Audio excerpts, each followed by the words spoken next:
பாம்பையும் பார்ப்பனையும் பார்த்தா பாம்பை விடு பார்ப்பனை அடின்னு சொல்லுவாங்க. அவ்வளோ போல்ட்டாக இருந்துச்சு. அந்த திராவிட இயக்கத்திற்கு தலைமை பொறுப்புக்கு வந்தவர் அம்மா தான். இருந்தாலும் ஏழையின் மீது இரக்கம் கொண்டவர். அதே நேரத்தில் பொய் சொன்னா ஏமாத்தினா தோல் உரிச்சிடுவார். எம்ஜிஆரும் அம்மாவும் மக்கள் மத்தியில செல்வாக்கு வளர்ந்தது காரணம் தன் குடும்பம், தன் மனம், தன்னோடு பிறந்தவர்கள், தன் இனம் அதெல்லாம் நினைக்காதவங்க. அதனால ரெண்டு பேருமே தெய்வமா இருக்கிறாங்க. இந்த அம்மா தனிமைப்படுத்தப்பட்டு எதிரி நிலை ஏற்பட்டு தன்னந்தனியாக நிற்கக்கூடிய சூழ்நிலையில் எல்லாமாகவும் இருந்தவர்கள் அந்த குடும்பம், சசிகலா குடும்பம். ஜனநாயகத்தில் சர்வாதிகாரம் அதுதான் அந்த அம்மா.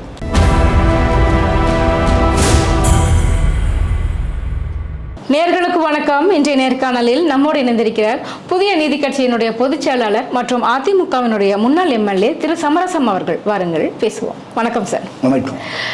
பொதுவாகவே பார்த்தீங்க அப்படின்னா அம்மையார் ஜெயலலிதா குறித்து பார்க்கும்போது பயங்கர போல்டான ஒரு லேடி, அயன் லேடி அப்படின்ற மாதிரி தான் இருக்கும்.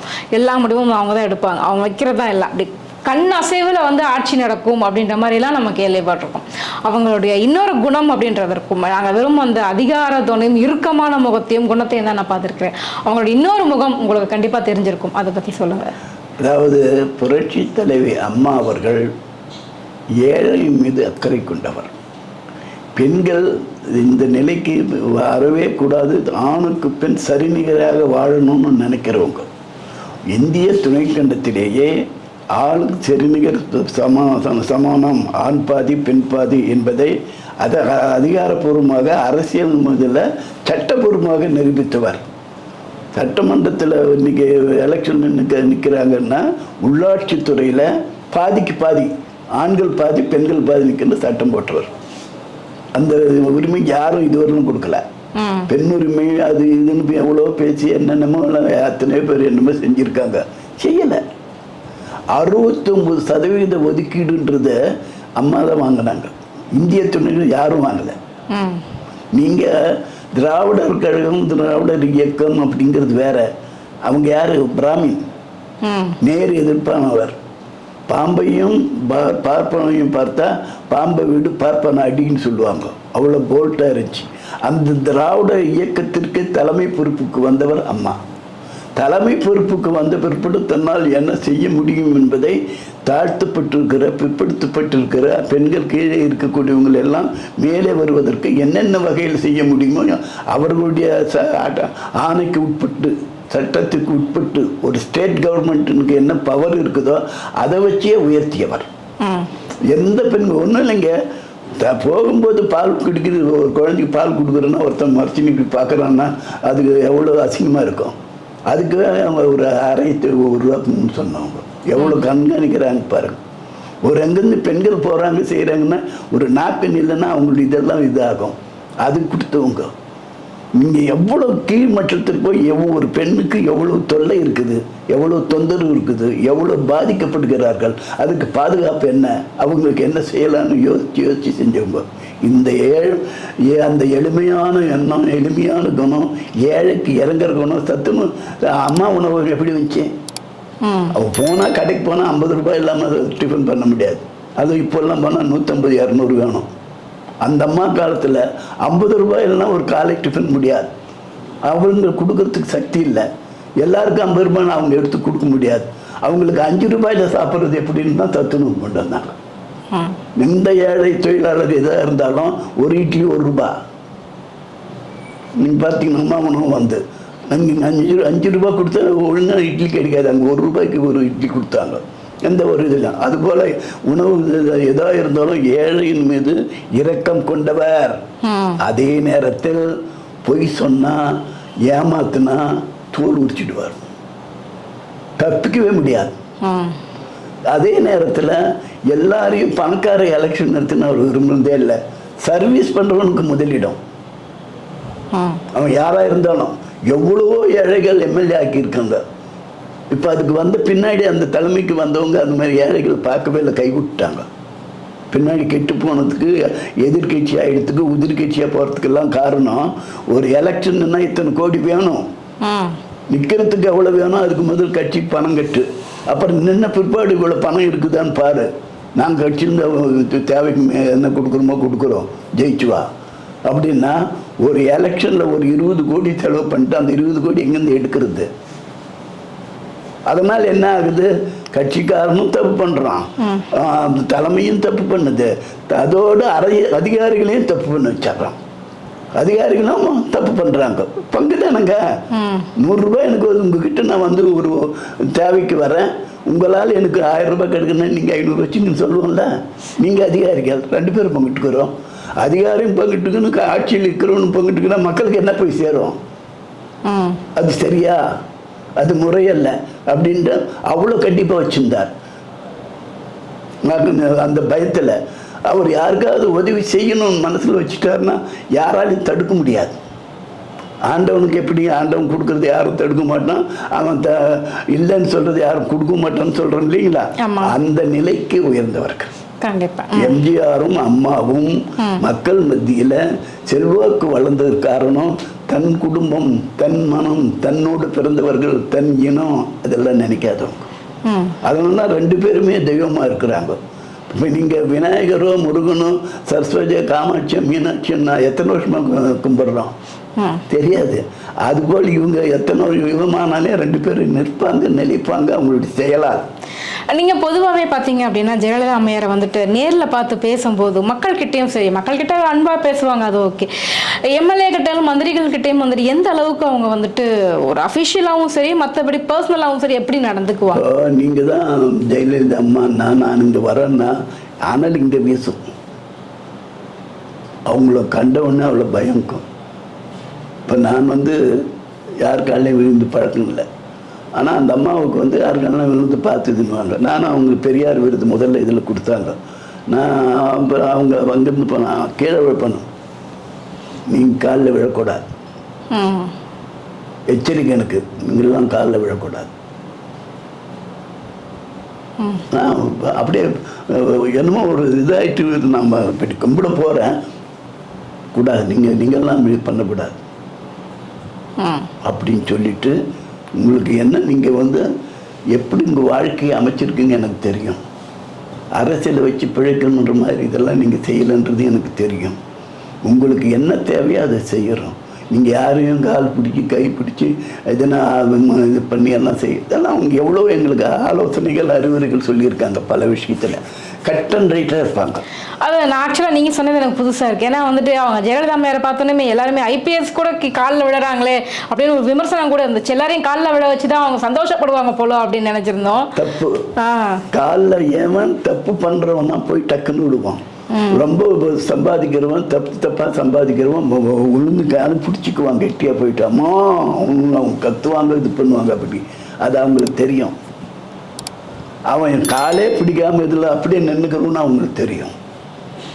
ஆண் மகன், வீர மகன், சத்திய மகன் அப்படின்றத அவங்க எடுத்துக்குவாங்க கணக்கு. அவங்களுக்கு தப்பு பண்ணுறாங்கன்னு தெரிஞ்சால் வைக்கவே மாட்டாங்க. அவன் கண் பார்வைக்கு பட்டாவே போதும், அவன் கண்ணு திரும்பவும் படக்கூடாது, அவன் எங்கன்னா பட்டா அப்படின்னு அந்த அளவுக்கு திட்டுவாங்க. எத்தனையோ பேர், எவ்வளோ பேருக்கு எங்கேயோ போனவனுக்கு என்னமோ செஞ்சவனுக்கு கூப்பிட்டு என்ன செய்கிறேன் நீங்கள் எல்லா உதவியும், அவர் எம்எல்ஏ ஆக்கணும், சும்மா ரோட்டில் போயிட்டு இருந்தவங்க வாங்க என்ன செய்கிறீங்க இப்போ, அதென்ன சரி இப்போ இந்த தொகுதியில் நெல் போ அப்படி. தொகுதி நெல்லுன்னா என்கிட்ட ஒன்றும் இல்லைம்மண்ணா, நான் பார்த்துக்கிறப்போ அவ்வளோதான், தானாக எல்லாமும் கிடைச்சிடும். இவர் ஒன்றும் பயப்பட தேவையில்லை.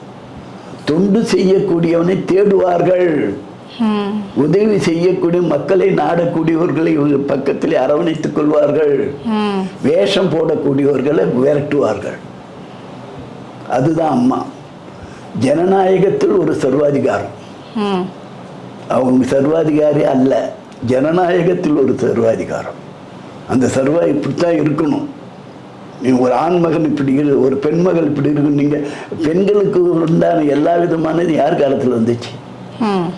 நீங்கள் அதுதான் சொன்ன 69% ஒதுக்கீடு செஞ்சது திராவிட இயக்கத்தில் இல்லை, யாரும் கருணாநிதி இல்லை, யாரும் இல்லை. அந்த இதில் இப்போ வந்து இந்த அம்மா வந்து 69% ஒதுக்கிட்டாங்க. இவங்க பிராமின், கண்டிப்பா. இது இங்கே அதிகாரத்துக்கு இங்கே முடியாது, அது டெல்லியில் வாங்க முடியுமான்னாங்க. டெல்லிக்கு அனுப்பிச்சவங்க அந்த ஃபைல் போச்சு.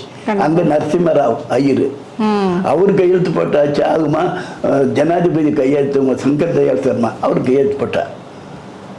3 பிராமணே சமுதாயத்தில் எவ்வளோ பெரிய மாற்றத்தை உருவாக்கினாருன்னு எண்ணி பாருங்க.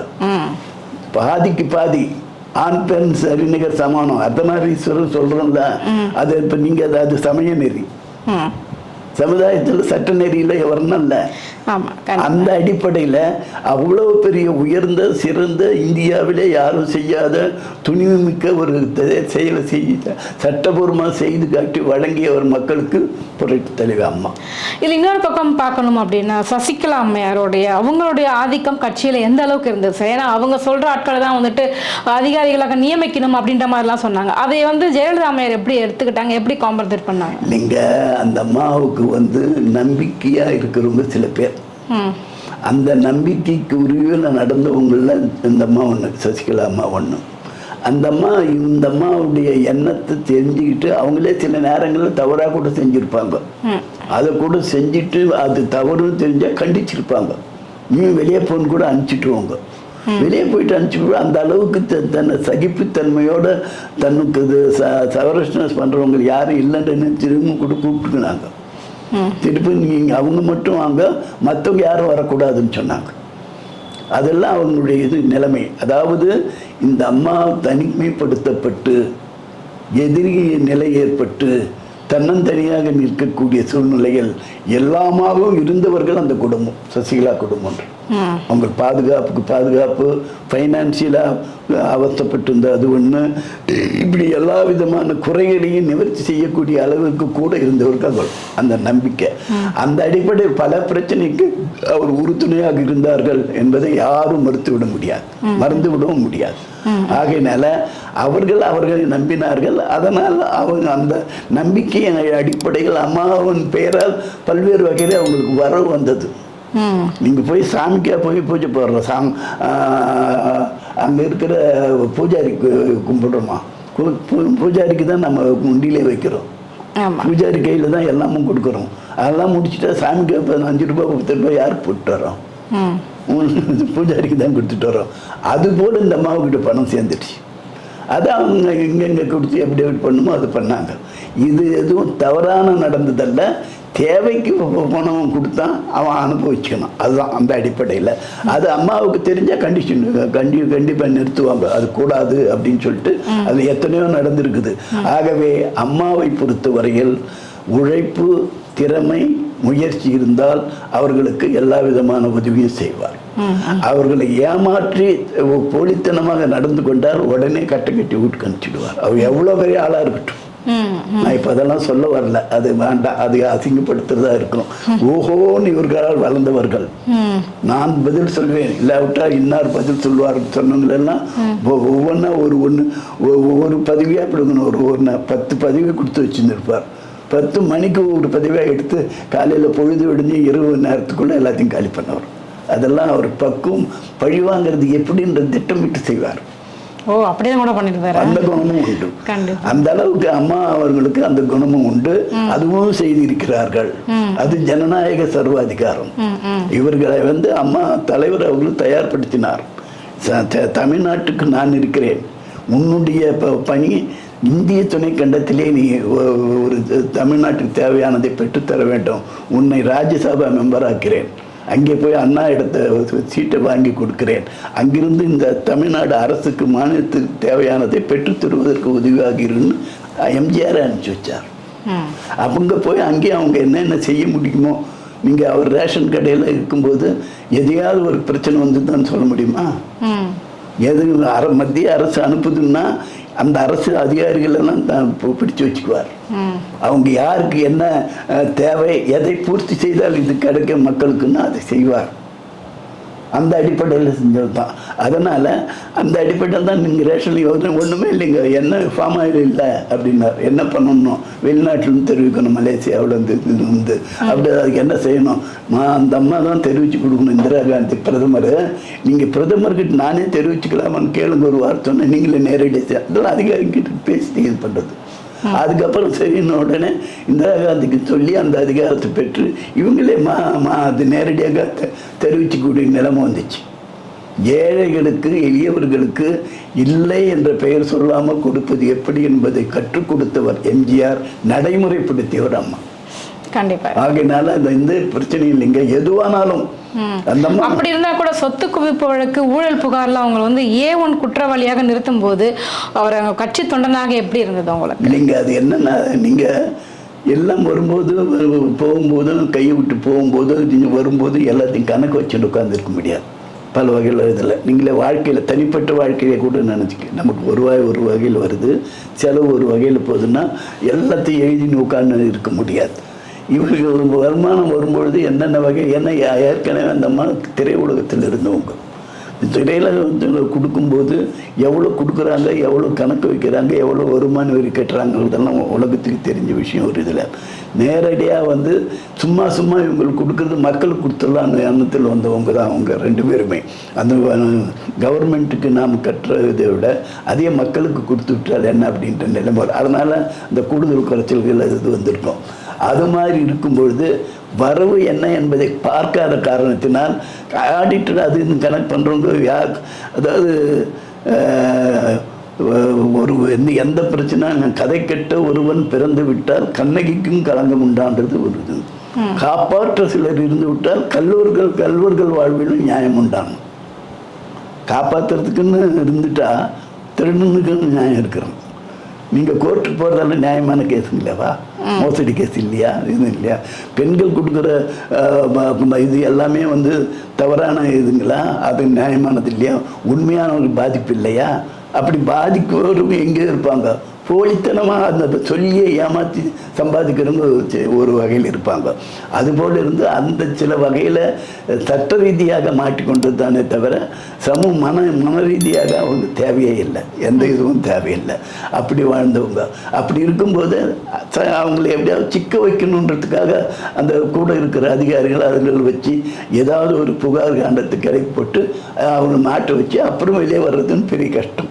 அந்த அடிப்படையில் தான் சிக்க வச்சதே தவிர இந்த அம்மா எதுவும் சேர்த்துக்கணும்னு பண்ணதில்லை, எதுவும் எடுத்துட்டும் போகல, அவங்க சொந்த பந்தத்துக்கு எதுவும் கொடுக்கவும் இல்லை, அந்த இருக்க எந்த வகையிலும் இல்லை. ஆகையினால் அவர்கள் கூட இருக்கக்கூடியவர்களால் சில தவறுகள் நடந்திருக்கும், அந்த தவறுக்கு இவரும் பொறுப்பேற்க வேண்டிய நிலைமை வந்திருக்கும். அப்படித்தானே தவிர அந்த அம்மா திட்டமிட்டு எதுவும் தனக்கென்று வைத்துக் கொள்ளவில்லை. தனக்கு என்ன வருதோ அதை யார் கொடுக்கலான்னு பார்த்துன்னே இருப்பாங்க. ஸோ இந்த அம்மாவுக்கு 2 வீடு வருது, கொடுக்கலாமா நீன்னு இருக்குதுன்னா சாவி இருக்கும், அந்த நபரை அவன் வரான்னு பார்ப்பான், அதுக்கு தகுந்தவன் தெரிஞ்ச சாவி கையில் கொடுத்து போய் இந்த வீடு நீ வச்சுக்கொண்டு வர, வாடகை கட்டணும், இது பண்ணுறது, அது வேற, அது சட்டத்திட்டம் என்ன இருக்குது, அந்த மனப்பான்மை அவங்களுக்கு. ஆகையினால் எந்த பிரச்சனையாக இருந்தாலும் கீழே பெரோ பாவர்ட்டிக்கு கீழே, வறுமை கோட்டு கீழே ஒருத்தர் இருக்கக்கூடாதுன்றது அவங்க 2 பேருடைய எண்ணம். எம்ஜிஆர் அம்மா 2 பேருடைய எண்ணம். அந்த அவர்களை உயர்த்துவதற்கு என்னென்ன வழிமுறைகள் உண்டோ, சட்டம் இவங்களுக்கு இருக்கிற சட்டத்திற்கு உட்பட்டு எதை செய்ய முடியுமோ அதையெல்லாம் செய்தார்கள். அதில் 2 பேச்சுக்கே இடம் இல்லை. அவர்களே தவறி மீறி தெரிந்து தெரியாமல் வேற இருக்கக்கூடியவர்களால் ஏதாவது குற்றம் ஏற்பட்டிருந்தால் அது தவறு நடந்தது என்று சொன்னால் திருந்தி கொள்வார்கள், அல்லது அதுக்கு யாராவது காரணமாக விரட்டி விட்டு ஒழித்து விடுவார்கள், அந்த இதை வைக்க மாட்டாங்க. அவ்வளோதான். அந்த மாதிரி தான் ஜனநாயகத்தில் சர்வாதிகாரம், அதுதான் அந்த. கண்டிப்பாக எங்கள் கேள்விகளுக்கு ரொம்ப சிறப்பான பதில் சொன்னீங்க சார், ரொம்ப நன்றி.